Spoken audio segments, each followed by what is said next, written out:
Hi, Simone here. Welcome back to Plan A. So I did the breathing exercise last week and I got quite a few comments about it.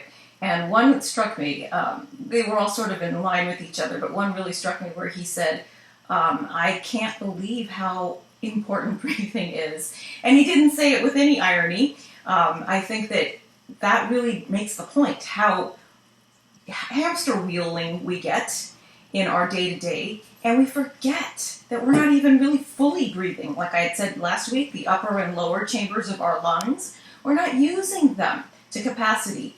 And then we are not fully oxygenating our organs, certainly not our brains. Any stress that comes in on us starts to act in a very accelerated way, because what is stress except for it is a survival mechanism, right? So the saber-toothed tiger, today's terms, maybe in the next cubicle and that type of thing. But what happens in our body's response is that all the blood and oxygen go to either fight, flight, or freezing.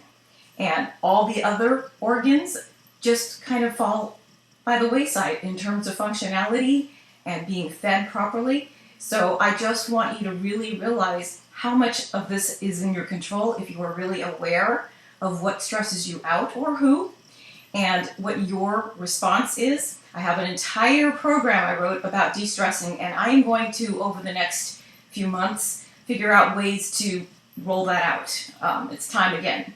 And I will give some more tips, but this week I just wanted to say that I'm going to talk about our body, mind, spirit, how we are, as one of my teachers says, transpersonal beings. We're not just these beings physically that we are used to operating from, thinking from, very habitually.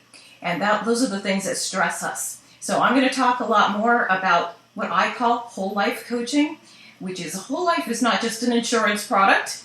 It is about your body, mind, spirit. It's about not siloing your work, your love, your family relationships, and so forth. But really, how you do one thing is how you do everything, right? I'm always saying that. The other way we're whole beings is we have a conscious, a subconscious, and a superconscious mind. And these minds all act together. Our subconscious minds are massive. The conscious mind is only 10%, like the tip of an iceberg. So if we continue to operate our daily lives in this very narrow, limited way, we are really sapping the resources that we have at our fingertips. So I'll go into it more. I just wanted to lay the groundwork for that this week. I'll talk to you soon. Be good to yourself. Be kind to yourself. Bye.